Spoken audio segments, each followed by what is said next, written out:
Boa tarde, bem-vindos a mais uma edição de Visão de Jogo. Esta visão de jogo a seguir dois derbys. Foi também o Porto Boa Vista. O Porto ganhou, ficou em primeiro lugar, dormiu uma noite em primeiro lugar. Na noite seguinte acordou novamente o Leão, o Sporting, e acordou mesmo estremunhado, forte, furioso, e fez uma grande primeira parte frente ao Benfica e ganhou bem. O Rui Borges estreou-se de uma forma que eu penso que surpreendeu. Havia a questão de jogar ou não com os três centrais. Jogou com os três centrais, mas com uma linha de 4. E acho que fez de facto uma exibição na primeira parte surpreendente, a nível de qualidade e a nível até daquilo que eu penso que é hoje talvez uma das grandes capacidades que marca a diferença em relação a um treinador ao outro, e até em qualquer outra atividade na vida, que é em pouco tempo conseguir transmitir uma mensagem e uma ideia diferente que crie tal impacto e seja entendida pelos destinatários, pelos jogadores. Portanto, aquela ideia que é preciso tempo para transformar, muitas vezes é desmistificada quando as ideias têm qualidade e são transmitidas de forma eficaz, a tal mensagem passa. E, portanto, o Rui Borges, em pouco tempo, conseguiu, de facto, transformar o jogo do Sporting. Veremos agora, nos próximos jogos, a consistência.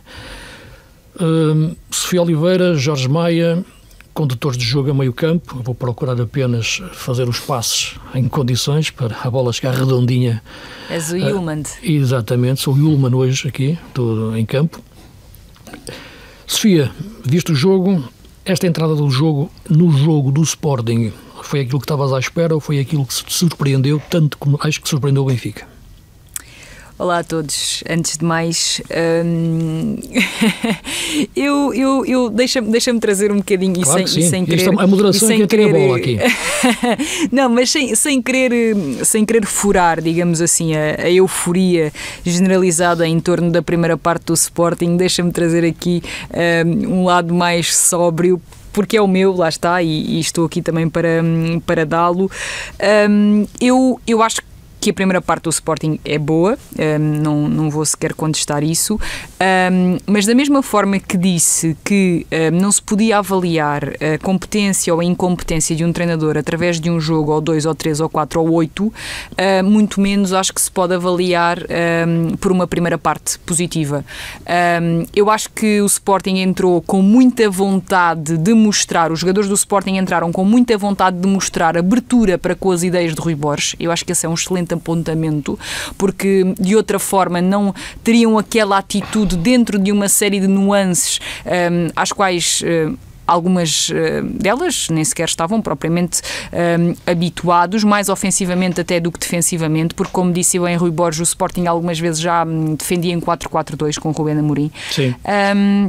Eu acho que essa questão anímica foi a questão marcante, porque Rui Borges chegou, teve pouco tempo para privar com os jogadores e conseguiu, pelo menos nesta primeira abordagem, convencê-los e estreitar laços, porque de outra forma é muito claro para mim, de outra forma acho que os jogadores não teriam tido a abnegação que tiveram para sugarem, digamos assim, para que se entranhassem com as ideias do novo treinador.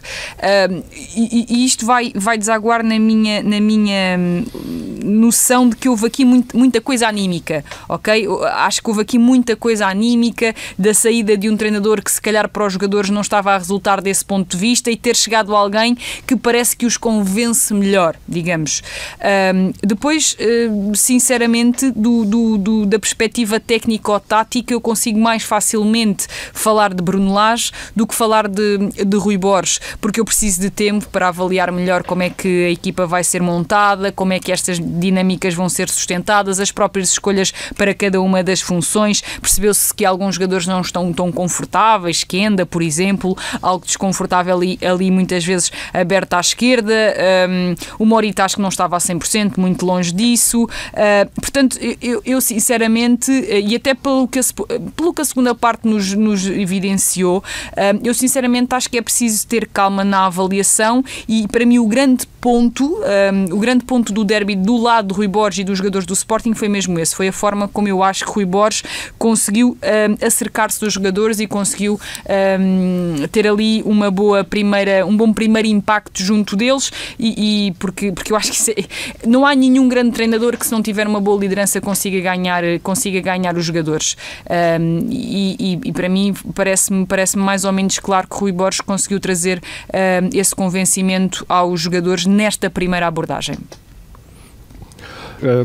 Concordo com quase tudo que a Sofia disse. Acrescentaria que eu acho que o Rui Borges começou a ganhar o derby logo quando aceitou jogá-lo. Ele próprio disse que podia ter escapado ao derby, podia ter pedido para começar a seguir, mas que quis entrar imediatamente, que este era o momento, e acho que essa coragem de assumir o Sporting no momento que todos sabíamos que estava a ser difícil em termos anímicos para a equipa e em termos daquilo que produzia em campo, aceitar pegar na equipa num jogo com esta dimensão, frente a um adversário que estava na frente, tinha acabado de passar para a frente, que estava num momento de bons resultados, se calhar algumas vezes melhores que as exibições, mas de bons resultados e de motivação no alto. Acho que o Rui Borges começou a ganhar o derby no momento em que aceitou disputá-lo com apenas 3 dias de trabalho. E não sei, imagino que isso também possa ter tido influência junto dos jogadores, perceberem que pela frente tem um treinador que tem essa coragem, que não vai querer começar com um jogo fácil para fazer um resultado gordo e garantir qualquer tipo de margem de tolerância. Jorge, e desculpa interromper-te, mas nesse sentido da coragem, eu tenho sentido algumas incongruências relativamente a isso, porque tenho visto Rui Borges ser muito aplaudido, ser muito elogiado por causa dessa coragem, da coragem que teve de imprimir as suas ideias desde o primeiro minuto, mas às vezes ouço isso e vejo isso precisamente das mesmas pessoas que criticavam João Pereira por ter tentado imprimir também ele as suas ideias quando chegou ao Sporting. Isso causa-me alguma estranheza, porque eu acho que Rui Borges fez muitíssimo bem ao ter chegado e ao ter tentado desde o primeiro dia impor as suas ideias, mas a maior parte das pessoas achava que João Pereira, quando chegou, não devia ter tentado impor as suas ideias e devia ter tentado replicar o que fazia Rubén Amorim. Sim, e isso para mim causa-me alguma estranheza. Eu acho que todos os treinadores devem tentar sempre levar as suas ideias adiante. Depois, como corre, é outra coisa. Acho que o momento era completamente diferente. Quando o João Pereira pegou na equipa, a equipa estava a jogar, tinha acabado de ganhar ao Braga por 4-2, salvo erro, depois de ter estado a perder por 2-0. Vinha de um momento, em termos exibicionais, em termos anímicos, completamente diferente. A ideia que existia era que, se não mexesses, ou que se não se mexesse muito, era possível manter aquela dinâmica. Acho que neste momento aquilo que se esperava, não tenho a certeza que se esperasse que Rui Borges mexesse de uma forma na tática, de uma forma tão profunda, ou pelo menos com um impacto tão perceptível, alterando a defesa, a forma de saída. Agora, acredito que nesta fase é muito mais compreensível, mais aceitável esperar que o treinador, ou elogiar a capacidade que o treinador teve para mexer e ter resultados com isso, do que perceber que um treinador que chegou a uma equipa que estava a jogar fantasticamente e que todos pensávamos que estava encaminhadíssima para ser campeã com pouca discussão, impor ideias que claramente não funcionavam. Mas esse é o ponto. Eu acho que esse é que é o ponto. Sim, as ideias funcionarem ou não, porque eu não tenho muitas dúvidas de que, se o Rui Borges fez isso hoje, teria feito se tivesse sido o substituto de Rubén Amorim logo naquela altura e não tivesse passado por João Pereira. E eu não tenho também muitas dúvidas que, se o Rui Borges tivesse entrado a seguir ao Rubén Amorim, a vida dele ia ser muito mais difícil do que foi agora. Talvez. Acho que sim, acho que aquele impacto emocional de que falava Frederico Varandas de facto aconteceu e todos o notamos. E de facto é muito difícil pegar numa herança como a que tinha deixado Rubén Amorim e mexer nela sem estragar. Portanto, acho que o contexto neste caso também é muito importante e o contexto foi diferente, é diferente. Acho que o Rui Borges conseguiu pegar bem na equipa, como dizias, Sofia, pelo lado anímico, conseguiu puxar os jogadores para a ideia dele e conseguiu 45 minutos muito interessantes e 45 minutos que levantam algumas questões, mas conseguiu sobretudo uma vitória que lhe dá tempo para impor depois as suas ideias. Sim, por isso eu dizia na abertura que a capacidade de conseguir em tão pouco tempo transmitir uma mensagem convincente aos jogadores para fazerem coisas diferentes daquelas que estavam a fazer e eles conseguirem pôr em prática durante a maior parte do tempo, ou pelo menos entrando com esse impacto no jogo e conseguindo a vantagem no resultado, é algo que marca a diferença entre um treinador e outro. Não o caso em concreto aqui do Rui Borges e do João Pereira, embora pudesse ser naturalmente, mas aquilo em geral que eu acho que faz um bom treinador quando entra. Agora, a consistência destas ideias, como dizia a Sofia, como eu referi também, veremos agora no futuro, nos próximos jogos do Sporting, em relação a determinadas posições, jogadores para essas posições, ou melhor, para essas missões nas posições, para a estrutura em si mesmo, até na forma de defender, e também nas variações ofensivas. Naturalmente que o contexto mudou em relação à que foi a entrada de João Pereira. Ali entendia-se que era um treinador de continuidade precoce, digamos assim, precocemente puxado para a equipa principal para dar uma continuidade.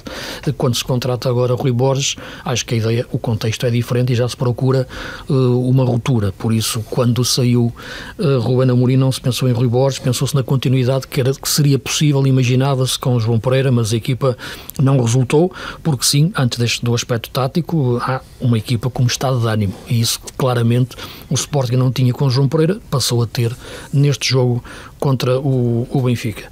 Mas o impacto, além do aspecto mental, do aspecto tático, foi sobretudo a forma como a equipa atacou, porque fala-se muito pela forma como a equipa mudou-se, era com o sistema A3, ia ser com linha de 4, mas o Sporting já defendia assim, quando ficava em organização defensiva durante muito tempo, em transição era sempre em 4-4-2, o recuar de um dos laterais enquanto que o outro ficava mais projetado, só baixava a 5 quando não ficava num bloco mais baixo em organização defensiva, mas sobretudo a atacar não era assim, porque não jogava com alas abertas, metia-os por dentro. Sim. E agora jogou com aquilo que eram os laterais, o Catamo e o Kenda jogaram como extremos, portanto jogaram abertos, e o Trincão jogou mais como quase um segundo avançado, muitas vezes tendo uma horita perto dele, portanto ali quase que parecia um 4-4-2, 4-2-3-1, 4-3-3, portanto havia várias nuances de movimentação que surpreenderam o Benfica, mais do que eu acho que distraiu-se taticamente o Benfica, conseguiu-se distrair a atenção do Benfica para a questão se ia jogar a 3 ou a 4. Eu acho que quando olhou para a ficha técnica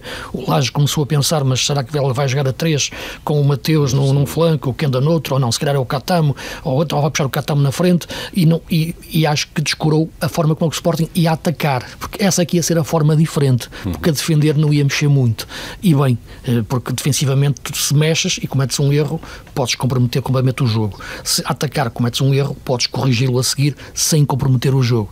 E, portanto, acho que o Rui Borges mexeu onde devia mexer, que era nas movimentações e nos hábitos ofensivos. Nos hábitos defensivos, não, de forma significativa, sobretudo em organização.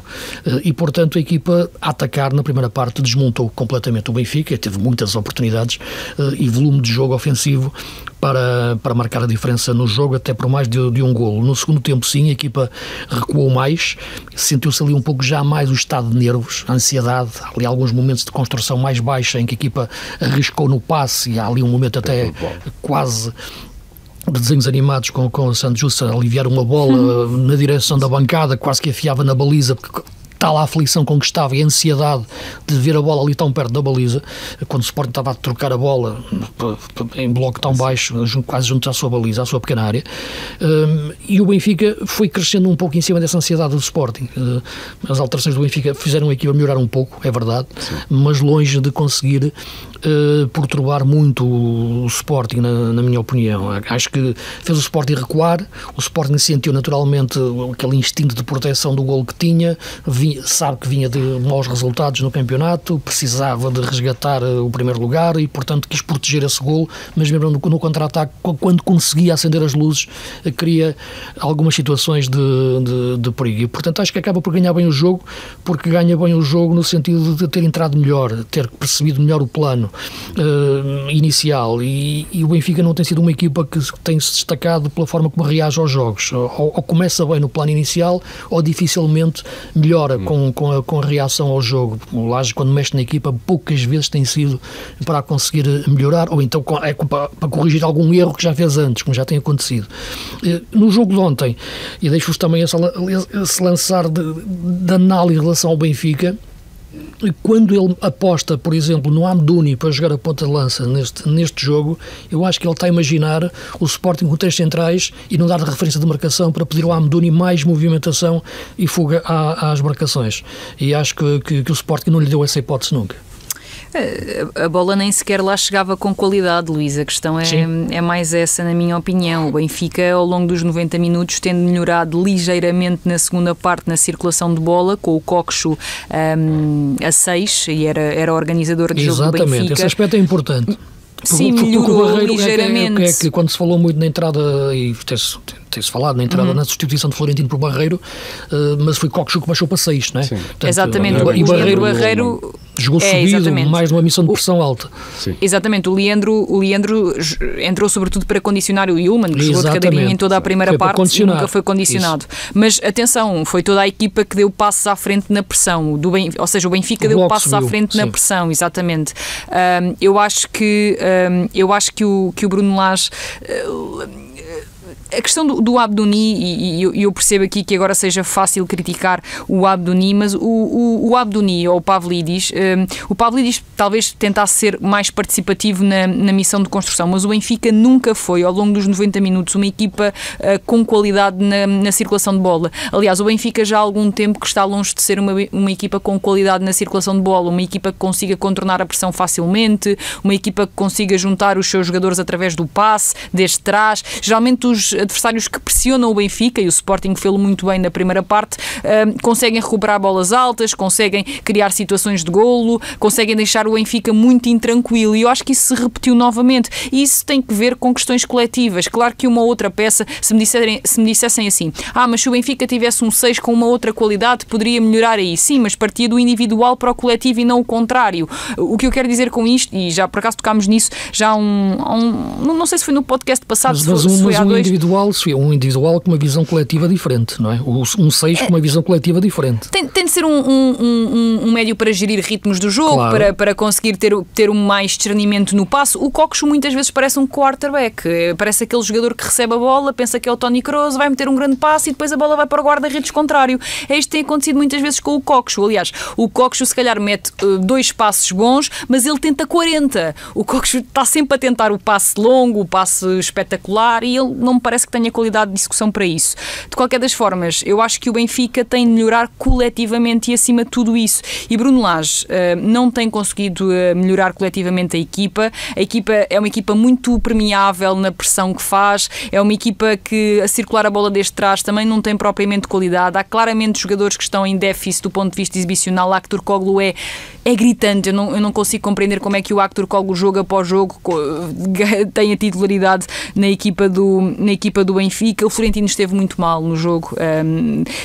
Geralmente até costuma ser um jogador que o Bruno Lage liberta para momentos de construção, adianta-se um pouco mais e é o Coxo quem baixa para fazer essa ligação, mas ontem não foi isso que aconteceu. No derby, o Florentino era muitas vezes o jogador que estava mais recuado para receber a bola e dar seguimento, e não teve essa capacidade, até porque o Benfica, o Sporting, aliás, apertou muito o lado de Carreras, porque Carreras é assim, ou tem sido nos últimos jogos, o jogador que consegue da parte da construção fazer qualquer coisa, ou através de uma condução, ou através de um passo, ou através de uma ligação, a partir daí a construção do Benfica. E portanto eu acho que foi uma equipa muito curta na primeira parte do Benfica, e eu consigo tirar mais dividendos do Benfica de Bruno Lage do que do Rui Borges, do Sporting de Rui Borges, porque Bruno Lage está há muito mais tempo tempo com a equipa, não é? E não deixa de ser muito alarmante, pelo menos na minha visão, que um treinador com 3 dias de treino, sendo que o terceiro treino já foi um treino de preparação, de relaxamento,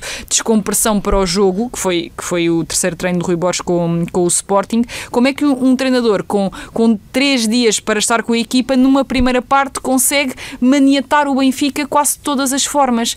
E isto para mim é que tem de ser o ponto principal deste derby, porque Bruno Lage foi maniatado durante toda a primeira parte. Sim, foi por isso que comecei por isso, porque acho que a visão de Bruno Lage do jogo é completamente mentirosa. Bruno Lage, das duas uma, ou não Estás sabe a falar ler das declarações dele no final, é isso? Obviamente, não pode ter aquelas declarações, a menos que de facto sejam verdadeiras. Se Bruno Lage viu aquele jogo, isso ainda é mais grave, mas pronto, não estaria a mentir. Agora, eu não me acredito que Bruno Lage tenha visto aquele jogo, e se não viu aquele jogo foi para a conferência de imprensa mentir às pessoas. Sabes que fica feio. É complicado, especialmente quando depois tens o capitão de equipa e uma das figuras a dizerem... O Di Maria, não é? O Otamendi disse logo isso no relevado no final do jogo. Que entregaram a primeira parte. Sim, sobretudo e dá vibes de Roger Schmidt, quer dizer, quem criticava Roger Schmidt por estar sempre com aquela conversa de top level, top performance, quer dizer... Deixa-me só dizer uma coisa, é que isto agora, se entrar muito no domínio do psicológico, os treinadores quando vão para as conferências de imprensa ou para as flashes, escolhem para quem é que vão falar. As pessoas acham que eles estão a falar para os jornalistas, mas não estão.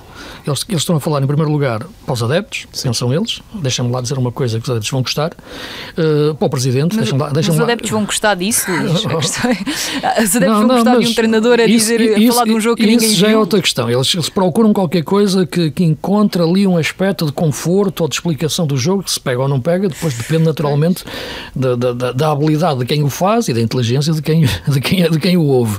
Mas um treinador, quando vai para uma conferência, não são todos assim, mas muitos, eu procuro, mas eles estão a falar para quem? Não é? A maior parte das vezes, ou estão a falar para os adeptos, tentando convencê-los de que aquilo não foi assim tão mau, ou para o Presidente não ficar assim, não ficar assim tão com os cabelos em pé e de repente venha aqui dar uma dura no balneário, ou estão a falar para eles próprios, tentando convencer de uma coisa que não é verdade, mas isso acho que é o maior erro, ou então estão a falar verdadeiramente para os jornalistas. Eu acho que aqui aquilo tentou ficar no domínio do adepto ou de uma visão, menos lúcida do ponto de vista daquilo que aconteceu. Mas quando o próprio treinador aos 2 minutos, aos 3 minutos, estava fora da área técnica a dar indicações aos jogadores, sem dúvida, eu não estou a justificar, posicionamentos. Portanto, claramente o Bruno Lage não viu o jogo que descreveu no fim. Ele passou a primeira parte exaltado aos saltos no banco, a tentar corrigir posicionamentos, a avisar para a liberdade que o Jerry Catam estava a ter, a tentar corrigir o que podia corrigir. Portanto, quando chega ao fim e diz que nós até entramos bem... Por isso eu estava-te a dizer que aquela análise... o Sporting marcou na nossa melhor fase. Sim, exatamente. Aquilo não é uma análise de treinador a falar do jogo quem viu o jogo com olhos de ver e com a capacidade de análise. Aquilo era outro tipo de discurso, com outro tipo de destinatários, só que... Eu acho que afunilou muito desta vez escolheu os adeptos, mas os adeptos com pouca visão e claro, portanto tendo afunilado tanto, é normal que também leve tantas críticas. É verdade, mas não faltam treinadores a fazer isso no dia a dia, embora se destaquem exatamente aqueles que não o fazem, não é? Sim. E que são exatamente, que ganham e que assumem que não estiveram assim tão bem e que perdem, que às vezes dizem que a exibição até foi melhor do que explicam o jogo, no fundo. Exato. Não é? Mesmo sem entrar em muitos detalhes que não podem, nem devem, naturalmente, porque isto é abrir o jogo em relação aos adversários dos seguintes, mas falam sobre o jogo. Vamos avançar para outros temas, porque o Porto também colou-se ao primeiro lugar, mas de facto eu acho que apetece continuar a ver este Sporting agora, porque acho que a partir deste sistema há várias diferentes nuances que podem ser criadas em diferentes posições. Nada impede que o Eugénio ou o Kenda voltem a recuar para laterais em alguns jogos, mesmo agora quando regresse o Pedro Gonçalves, possa fazer um meio campo a 3 e até o Pedro seja um segundo avançado, o Pote perto do Jokers, ou recuar mais no terreno e ser um 8, e o Trincão jogar a partir de um flanco. Pode acontecer várias nuances.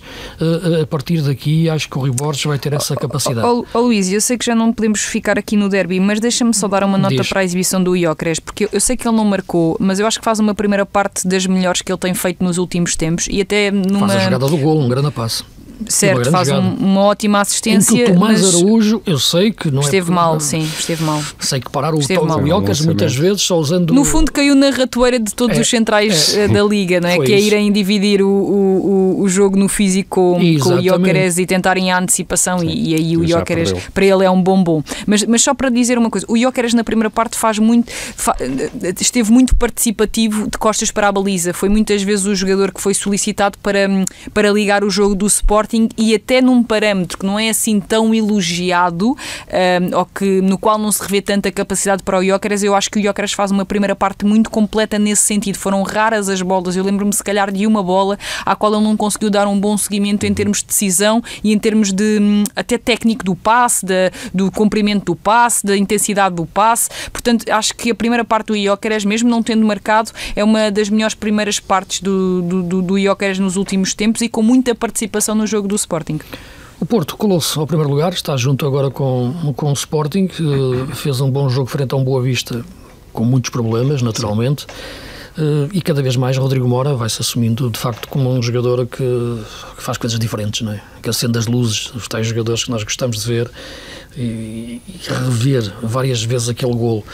Mas eu acho que o Porto, e digam-me vocês também a vossa opinião, para a gente abrir aqui essa questão, para ter Rodrigo Mora a jogar sempre, porque agora tirá-lo da equipa acho que seria um crime tático, mas aí o Vítor Bruno lá saberá, vai obrigar naturalmente a jogar com um duplo pivô, ou pelo menos a jogar com dois médios mais recuados, isto é, vai obrigar Nico a voltar a ser o Nico um pouco da época passada, mais um 8 de proteção e circulação da bola por trás. Às vezes até um 6, foi ele que iniciou a jogada do golo mais atrasado. Vai provocar uma mudança de sistema tático, ou melhor, de composição, de desenho do meio-campo do Porto, fazendo jogar com um duplo pivô. E esse duplo pivô, que não tem que ser necessariamente jogadores de perfil, pode ser um jogador mais um mais 6, outro um 8 mais livre, talvez comprometa cada vez mais, digo eu, na minha leitura, a opção de Varela entrar na equipa, não é? Porque nesta altura, eu acho que Varela é um jogador para jogar sozinho à frente da defesa, não é tão fácil jogar com outro jogador ao lado, embora essas rotinas possam ser criadas com o Nico a jogar um pouco mais adiantado e o Varela lá atrás. O nosso campeonato, em face dos adversários, pode dar para tudo, mas para criar rotinas de jogo, eu acho que vai ser cada vez mais a necessidade de uma dupla que tenha mais contenção, até porque o Porto, com os problemas defensivos que tem tido esta época, de processo defensivo, melhor dizendo, até no seu corredor central, vai necessitar dessa proteção ao talento do Rodrigo Mora nas costas. Embora o Vítor Bruno, sempre que fala dele, gosta de falar, de o elogiar por aquilo que ele tem trabalhado defensivamente, o que ele aprendeu. O primeiro aplauso do Dragão para Rodrigo Mora foi uma recuperação. É tudo isso. Sim, mas aquilo que faz um treinador desatar a correr e ir abraçar um jogador à bandeirola de canto foi um golo, não foi um corte. Não é? Portanto, isso vamos pôr as coisas no devido sítio. Eu sei que os adeptos podem aplaudir o esforço de uma forma brutal e assobiam logo uma finta que sai mal, mas eu gosto mais de ver uma finta que sai mal do que um carrinho com a bola pela língua de fora, com a bola quase a fugir pela linha de fundo. Aquilo que fez um treinador sair, e o Vítor Bruno tem sido um treinador tem sido mais sério, mais compenetrado, de repente foi a correr para abraçar o jogador. Portanto, é esses momentos que fazem o jogador. Agora, e os jogos, e as equipas, e os treinadores, e a comunhão de emoções. Agora, temos que ir na razão, na racionalidade, e acho que vai ser necessário, por mais que os elogios que se façam ao Mora com bola, sem bola, é o Mora com bola, né, que nós queremos ver e que o Vítor Bruno quer ver, mas vai ter que ter proteção, e a equipa vai mudar um pouco taticamente. É possível que sim, embora o Alan Varela e o Nico Gonzalez já fizeram dupla, não exatamente com um duplo pivô, mas diferente. Já fizeram dupla durante muito tempo. E eu acho que também vai depender. Mas aí não havia um 10 como Mora, é isso que eu quero dizer. Mas também depende muito dos adversários. Por exemplo, um adversário como o Boa Vista, se calhar não exige esse duplo pivô. Temos aí um clássico perto. O Porto Sporting será daqui a 3 jornadas. Será muito importante para avaliar. Sim, eu estou a pensar até no campeonato, para além do clássico, também da Taça da Liga. O momento das duas equipas e a capacidade de lá está, que o Porto tem, que ainda não teve esta temporada para resolver jogos contra equipas que lhe coloquem de facto problemas sérios na defesa. Acho que o Rodrigo Mora, de facto, neste momento não tem como sair da equipa. O próprio treinador, quando o próprio treinador faz um sprint por causa do gol que ele marca, compromete-se um pouco, acaba por se comprometer um pouco. seria muito estranho tirá-lo da equipa agora.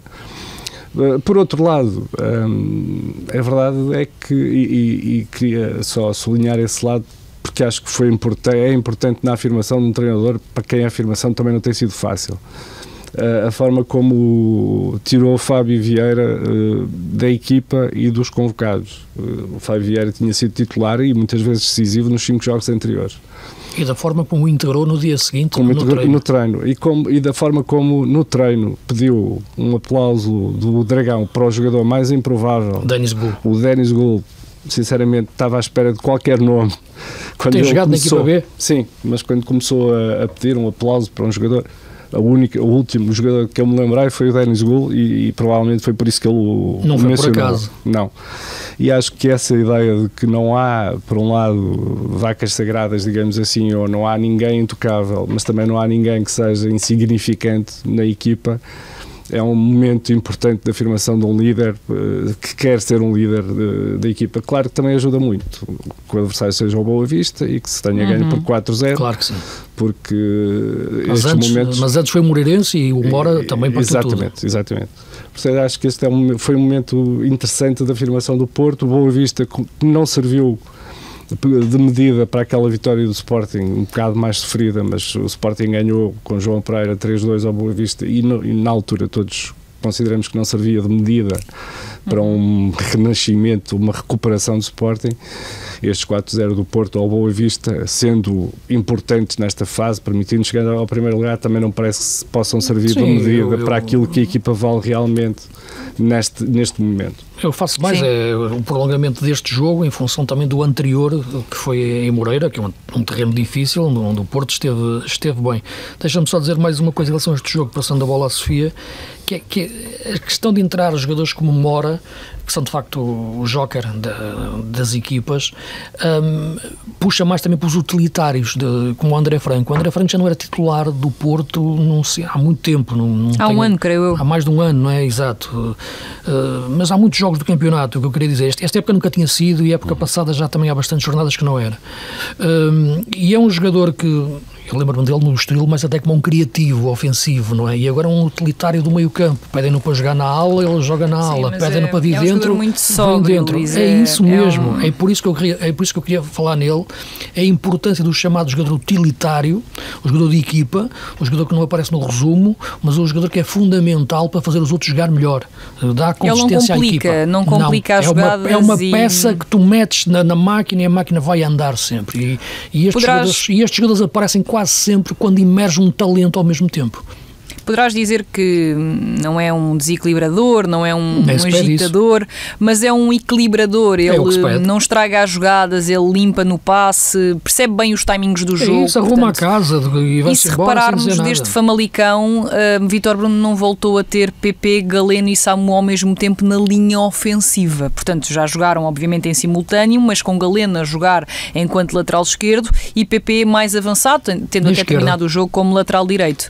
Mas nesse sentido, eu parece-me mais ou menos claro que o Vítor Bruno apercebeu-se de que a equipa estava demasiado apressada para o que ele quer fazer no ataque e até para aquilo que vocês diziam de depois se expor demasiado defensivamente, e nós já tínhamos falado desse problema aqui, que a equipa às vezes se expunha demasiado defensivamente porque precipitava a maior parte dos seus ataques e porque passava muito tempo em transição defensiva, porque os adversários, recuperando a bola, conseguiam mais facilmente expor as debilidades do Futebol Clube do Porto. E eu acho que a partir daí também defensivamente a equipa melhorou. Porquê? Porque não se tem desprendido da bola tão facilmente, se bem que os primeiros minutos do Futebol Clube do Porto contra o Boa Vista, antes do gol sobretudo, não foram minutos propriamente positivos. A equipa sentiu muitas dificuldades em ligar o seu jogo, em encontrar os médios, não estava a conseguir progredir no terreno junta, estava a perder muitas bolas, depois acho que por alguma frustração também a bater sem grande critério na frente.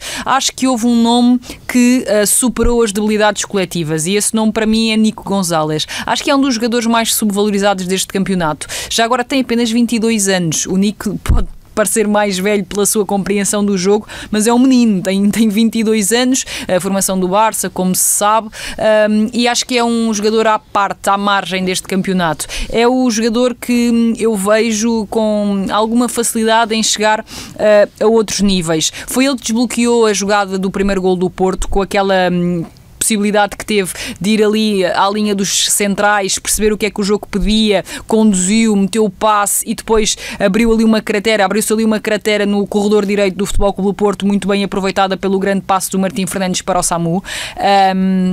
E eu acho que o Nico é o jogador que cola tudo no Porto, tudo. Eu acho que o Porto sem o Nico é muito menos do que metade de uma equipa. Ele passa, ele conduz, ele sabe tudo do jogo e tem uma execução brilhante. Eu sou muito fã do Nico e acho que foi o grande jogador do jogo frente ao Boa Vista. Obviamente que fiquei deslumbrada com o gol do Mora e acho que o Mora é tudo aquilo que nós também gostamos de ver no futebol, de alguém a aparecer e que se percebe que tem um teto ainda pouco visível, mas para mim o Nico é o jogador do Porto, é o grande jogador desta equipa do Futebol Clube do Porto, e sinceramente era o que dizia o Jorge, apesar de tudo, e de eu achar que o Porto deu bons apontamentos contra o Boa Vista, o Boa Vista acaba por ser aquele adversário, e com todo o respeito, que acaba por enviesar as exibições dos três grandes, porque não dá para tirar grandes dividendos. Eu acho que o que dá para tirar, como dizias, Luís, é essa continuidade de Vítor Bruno estar a perceber-se dos erros que se calhar estava a cometer em termos de composição da equipa e estar a tentar criar aqui uma equipa um bocadinho mais harmoniosa, com o Rodrigo Mora à cabeça no que diz respeito à sua utilização, até porque a grande diferença de Rodrigo Mora para os outros, a grande diferença de teres ali um Rodrigo Mora, é que o Rodrigo Mora, quando a bola lhe chega,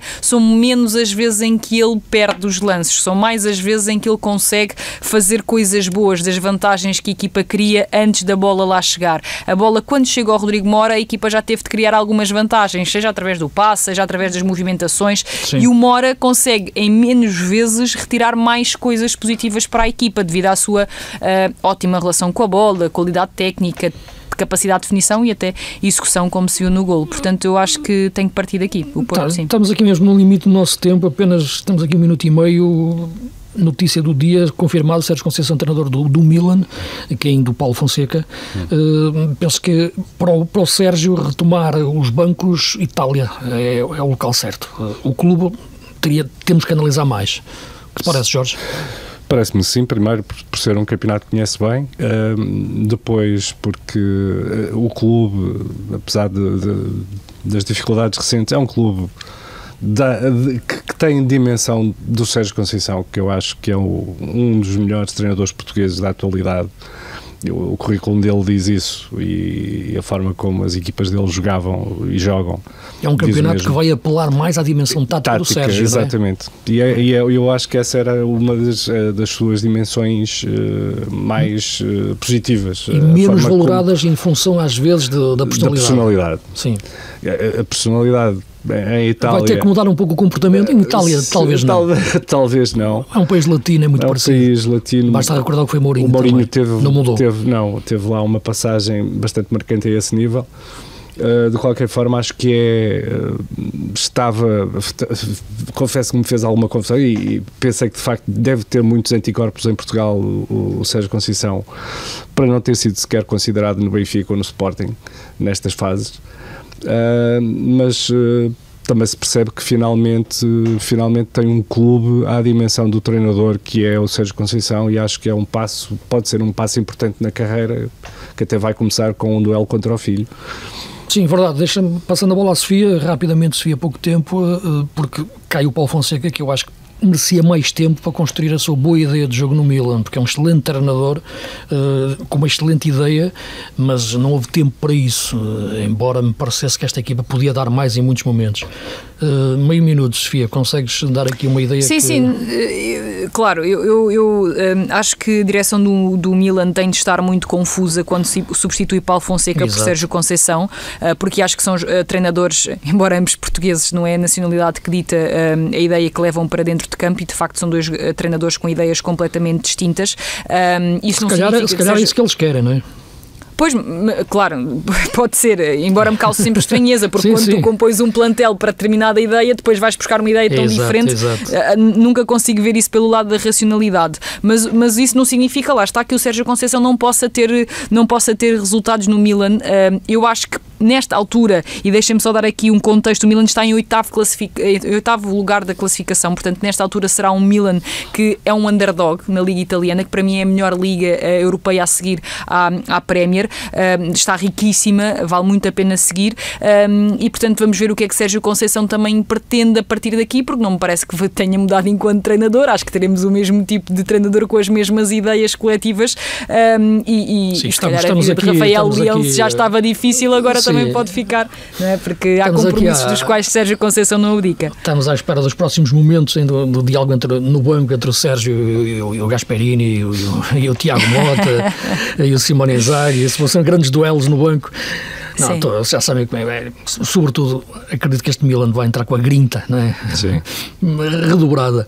Continuamos aqui em podcast e procurando olhar também para o nosso campeonato e o que foi esta jornada, e penso que aquilo que salta mais à vista, não só a vitória já seria do Casa Pia em Braga, mas a exibição fantástica que a equipa de João Pereira fez. Acho que é das equipas mais bem organizadas do ponto de vista coletivo do campeonato nesta chamada gama média, e pode ser média alta, porque o Casa Pia meteu-se no 7º lugar. Tem uma estrutura defensiva numa linha de 5, na maior parte do tempo, com os laterais a subirem bem, o Larrazabal e o Lelo. Tem um médio, eu estou a falar assim desta forma tão convincente, porque tive ontem a comentar o jogo. Sim. E de facto vi sempre um Casa Pia desde o início a controlar o jogo em Braga, não foi uma questão de aproveitar momentos, foi dominar os 90 minutos de uma forma clara. O Telasco Segovia, que acho que é um jogador de uma qualidade acima da média, internacional pela Venezuela, titular da seleção, e na frente, de facto, a qualidade do Nuno Moreira, que é um jogador que está a encontrar aqui o habitat melhor para se movimentar, porque ele às vezes colocava-o demasiado num flanco, ele não é tanto um extremo, ele gosta mais também de aparecer no meio. Meia esquerda, não é? Sim, e meia esquerda, exatamente, embora depois apareça lá no meio. Aliás, ele faz o golo já na meia direita, o grande golo que faz, mas é assim, na meia esquerda que ele arranca melhor. E de facto fez ontem uma exibição fantástica, e é uma equipa que me está a convencer cada vez mais, independentemente dos juízos de valor que se possa fazer do ponto de vista mais estético, atraente da ideia de jogo, mas eu acho que a organização da equipa, e estamos a falar de um treinador de 32 anos, o que é muito importante, olhar para a sua juventude e para a maturidade que tem em fazer aquela equipa, e acho que é um treinador que não tenho dúvidas que vai fazer grandes coisas na sua carreira. Olha, eu acho que o Nuno Moreira é um grande jogador.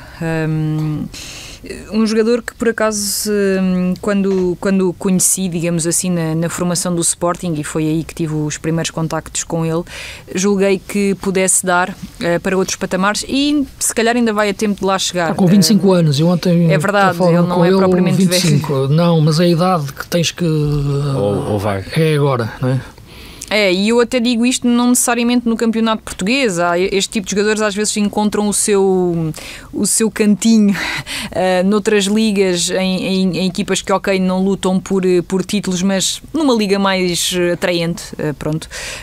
E eu acho que sim, o Nuno uma liga mais mesmo... atraente, não é que seja com todo respeito para a Turquia e para a Grécia, não é nada contra, mas... Não, uma liga espanhola, por exemplo, acho que calçava facilmente em várias equipas. É que essas ligas turcas ganham muito dinheiro ali, não é? Mas depois não aparece. Sim, eu falava de uma liga mais atraente, lá está, mais atraente do ponto de vista competitivo.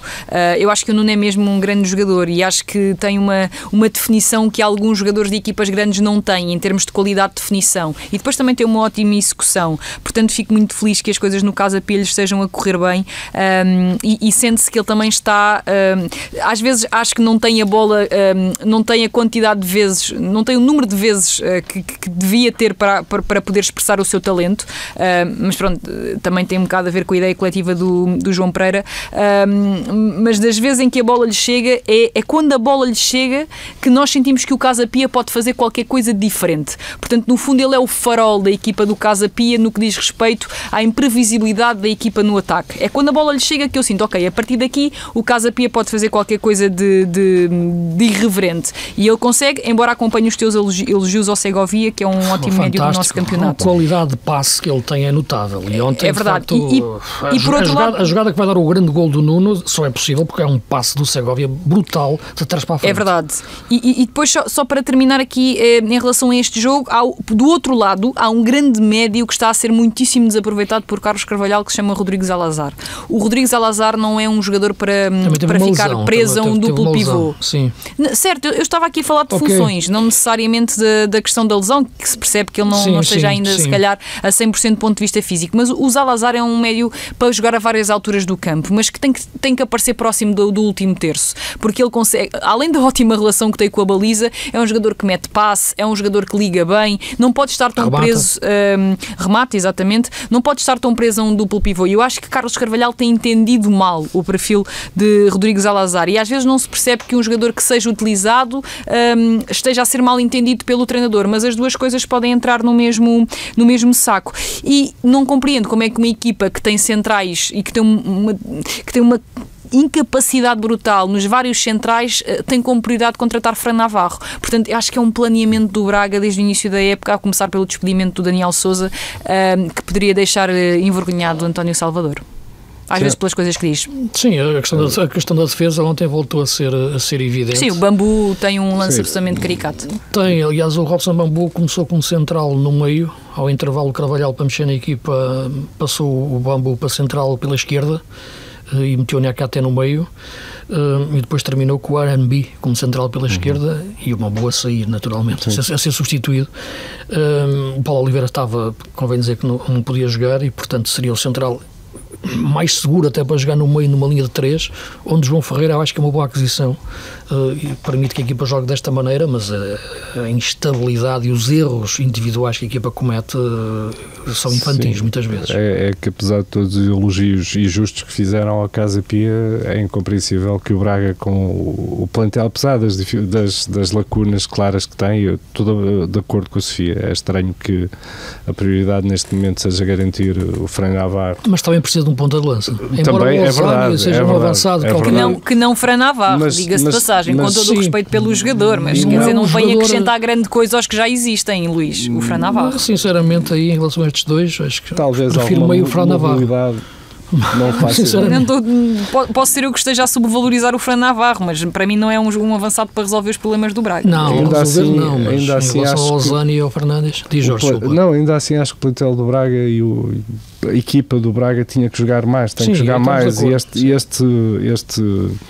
este problema, esta quase prisão domiciliar em que está o Braga, não consegue render em casa, é uma coisa extremamente estranhíssimo.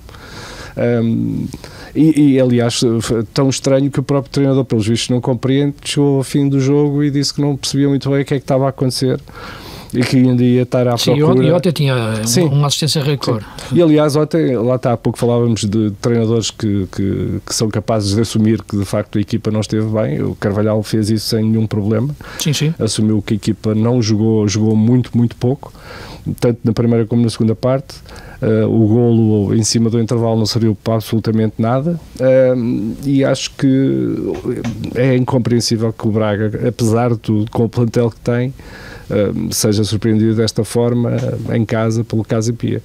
É que repara que o Braga conseguiu retirar do banco Gabriel Martínez, Garbi, Vítor Carvalho, ainda não tinha utilizado, neste caso, por exemplo, o Vítor Gomes, que eu percebo que seja, não presta, mas quem dirá muitas equipas terem o Vítor Gomes no banco. Portanto, o que eu quero dizer com isto é, o Braga tem claramente um plantel desequilibrado. Acho que a linha defensiva do Braga é uma linha defensiva curta, mas sinceramente para os jogadores que têm de jogar muito mais. E Carlos Carvalhal tinha feito um rap no final do jogo frente ao Santa Clara, que o Braga não mereceu ganhar, na minha opinião, e acabou a vencer esse jogo, e os adeptos corresponderam. Carlos Carvalhal até se alongou bastante na flash, voltou para trás para pedir apoio aos adeptos e que os adeptos estejam com a equipa, etc. Os adeptos corresponderam, portanto o problema o problema está ali no campo, e claramente que esta equipa este ano ainda não conseguiu fazer 2, 3, 4 jogos a um nível médio. Eu já nem estou a dizer para o Braga jogar muito bem, mas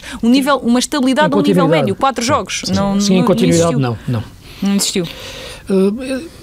Como é que vocês viram agora a entrada? A semana passada falávamos aqui, apanhámos mesmo em cima a saída do João Pereira, a entrada possível do Rui Borges. Houve aqui um efeito deflagrado que foi a saída também a entrada do Daniel Sousa no Vitória. Acho que foi bem visto pelo Vitória, até pela bicada que dá no Braga. É um derby à distância.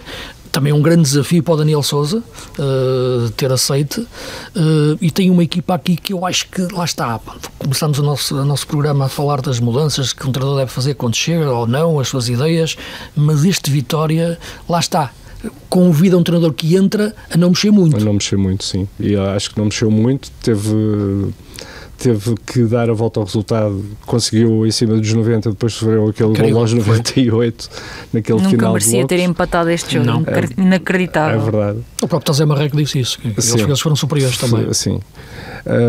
E sim, acho que o Daniel sempre pareceu já discutimos isto aqui algumas vezes, de forma extremamente surpreendente como saiu do Braga, da forma como saiu. Foi sempre difícil de compreender. Acho que é um treinador capaz de manter o Vitória com o ritmo que Rui Borges lhe tinha dado. É verdade que no campeonato menos que nas competições europeias, mas o Vitória é uma equipa que joga, sabe jogar a bola, tem um meio campo. E na próxima semana? Na próxima semana o Rui Borges vai a Guimarães. Quentinho. Vai conseguir perceber, vai ler a cabeça dos jogadores do Vitória? Ou o Daniel Sousa vai ter que inventar qualquer coisa diferente? É um desafio bonito. É um desafio interessante. O Rui Borges já disse que era mais difícil do que o jogo com o Para Benfica. ele será. Para ele, na cabeça dele, pode ser. É capaz. Ele sabe. Sobretudo depois de ter ganho este. Sabe o que está daquele lado. Posso lançar aqui uma opinião polémica sobre isto? Não sei se é assim tão polémico, mas quando o Daniel Sousa estava no Aroca e o Rui Borges estava no Moreirense, se eu tivesse de escolher um dos dois para orientar uma equipa grande, eu escolheria o Daniel Sousa e não o Rui Borges.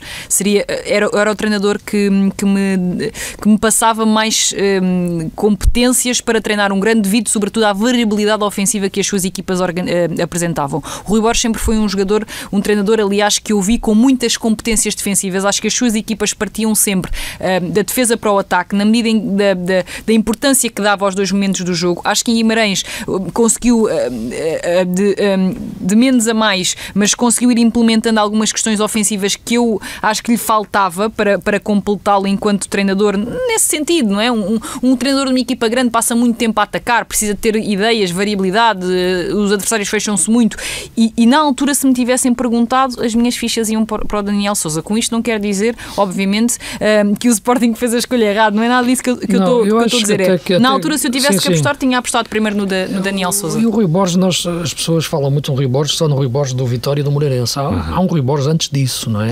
Mas atenção, conheço o percurso, mas não conhecia as equipas, portanto não posso falar. Aliás, quando se falava na questão a 3, ele já várias vezes tinha jogado a 3. Sim. Noutras equipas. Mas aí até no Moreirense, Luís, chegou a acontecer. Chegou a acontecer, mas penso que apenas num jogo, sinceramente. Defensivamente chegou a utilizar um médio entre os centrais. Só uma vez estrategicamente. Agora utilizava noutras equipas. O melhor trabalho dele tinha sido na Académica até, mas primeiro ano mas depois teve ali uns momentos em que não lhe correu bem as coisas, sobretudo no Vila Franquense, por aí fora, e no Mafra é que ele começa novamente a conseguir pegar, dando uma margem também à equipa, o clube, para trabalhar uma nova forma de jogar para chegar ao Moreirense. E portanto eu acho que é um treinador que tem uma bagagem já construída, não é? E que subiu sempre a pulso, não é? Sim, experimentando diferentes vivências.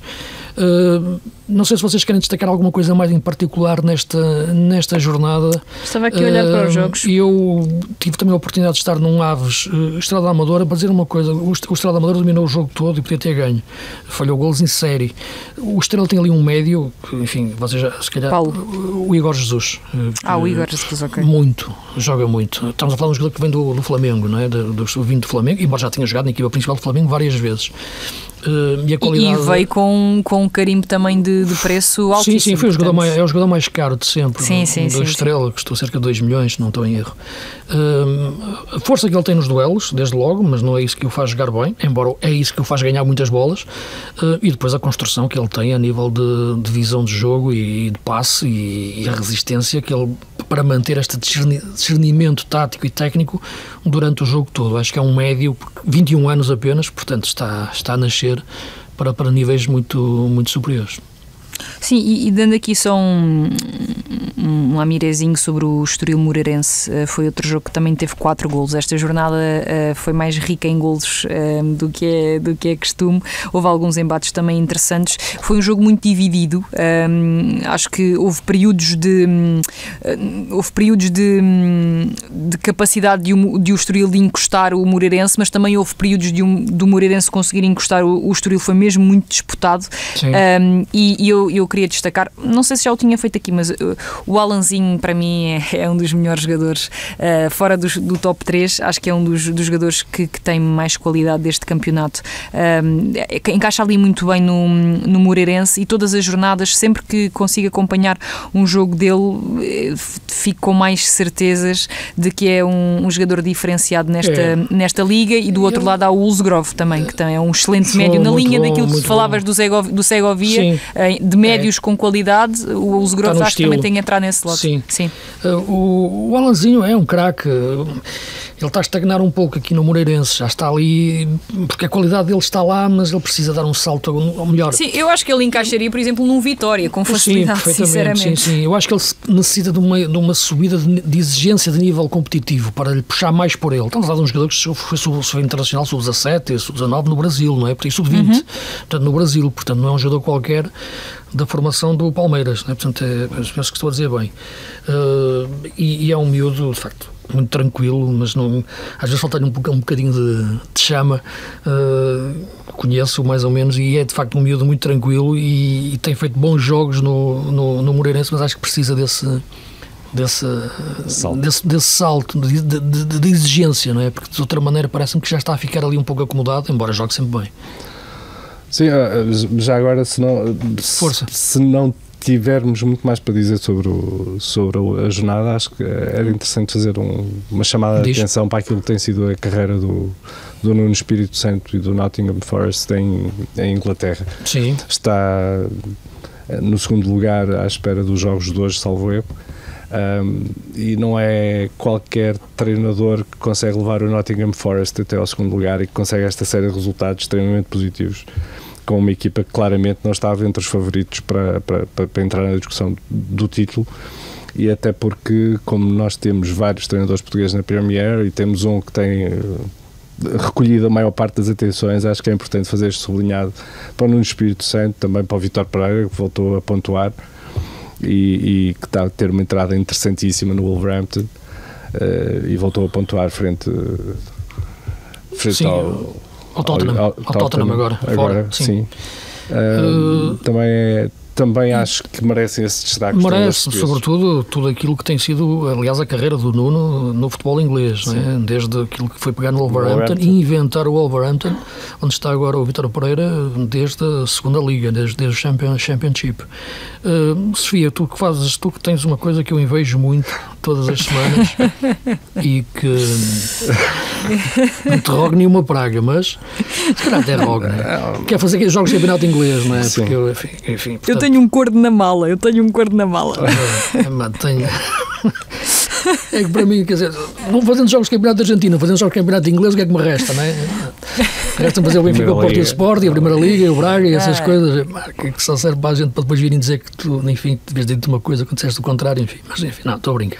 Também acontece na Liga Inglesa. Também acontece na Liga Inglesa, não é? Não estou a ver os adeptos do Nottingham Forest a ligar. Não, isso se calhar não sei. Não, isso nunca me aconteceu. Digo quem acompanha em Portugal, claro. Porque de facto são jogos que têm o futebol está ali, não é? Quer dizer, ver aqueles jogos e ver tudo aquilo que rodeia o jogo é espetacular. Já tens feito alguns jogos do Nottingham esta época, não? Sim, fiz. Olha, antes de mais, parece-me que é uma equipa com uma identidade muito forte, à imagem do que Nuno Espírito Santo, inclusive, já tinha conseguido implementar noutros clubes pelos quais passou. A questão do Nuno Espírito Santo nesses clubes pelos quais passou e que até conseguiu imprimir essa identidade foi a continuidade, ou seja, houve momentos em que depois a equipa foi quebrando, mas em termos de identidade é uma equipa que obviamente, parte de uma organização defensiva forte, uma equipa que defende com 3 centrais. Já agora Morato já foi titular com o Nuno Espírito Santo. Por acaso eu fiz essa primeira titularidade do Morato. Pois foi no jogo que jogou 3 centrais aí, não é? Exatamente. Com o Murilo é um dos melhores jogadores daquela equipa, o central brasileiro, e depois o Morgan Gibbs White, que é um médio com uma qualidade acima da média, mas depois, sinceramente, é uma equipa que defende, mesmo defendendo muitas vezes mais atrás e encolhendo-se no jogo, tem várias setas apontadas sempre à baliza contrária, o Elanga, o Tsanodoi, que são jogadores com muito espaço. E depois tem um ponta de lança que aguenta a bola e segura. O Chris Wood, sim.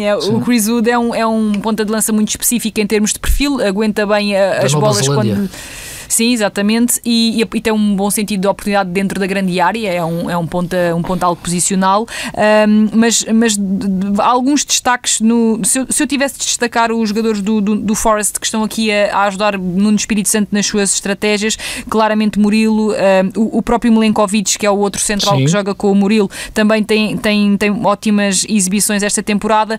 Gibbs White, o Elliot Anderson, atenção a este médio, que é um médio também com muita qualidade, e depois, claro, o Elanga e o Tsanodoi. A grande questão aqui é tu sentires que os jogadores estão bem familiarizados com o que o treinador pede e cumprem o que o treinador pede. Podem dir-me-ão que não é a equipa mais espetacular, não é, longe disso, é uma equipa muito talhada para jogar sobretudo em transições ofensivas e quando encontra campo aberto, mas quer queiramos, quer não, esta primeira volta está a ser impressionante pelo que tem conseguido fazer e pelo que às vezes não concede aos adversários numa liga altamente competitiva como é a Premier League, e já agora também um elogio ao trabalho do Marco Silva no Fulham, porque aí sim, o Fulham do Marco Silva aí sim já apresenta muitas vezes aquele querer dominar os jogos, querer impor-se, e continua a fazer, já tinha feito a época passada e continua a fazer um excelente trabalho no Fulham. Ok, ficámos por aqui esta semana, ficávamos aqui a falar mais tempo sobre futebol inglês, sinceramente aí já podíamos fazer um podcast de 2 horas, e depois também do italiano. De facto, disseste há pouco uma coisa que é verdade, que em relação ao futebol italiano, é a Liga Italiana que está muito forte e está-se a jogar bem em Itália. Tem ideia que Itália são jogos mais lentos, mais... Não, de tudo. Muita qualidade, esses sim, às vezes têm privilégio de os fazer. E portanto nesse sentido está uma liga interessante. Veremos se a Atalanta, aqui para agora com a Lazio, que se consegue aguentar lá em cima. Seria bonito ver o Atalanta. Qualquer liga que tenha a Atalanta de Gasperini vale a pena ver. Ok, cá estaremos para a semana novamente para falar de futebol. Podem-nos procurar na vossa plataforma preferida. Nós lá estamos sempre, todas as semanas. É o final do ano, portanto desejar um bom ano a todos, fica já desde aí, mas tenham cuidado, que tem tudo para ser pior do que este.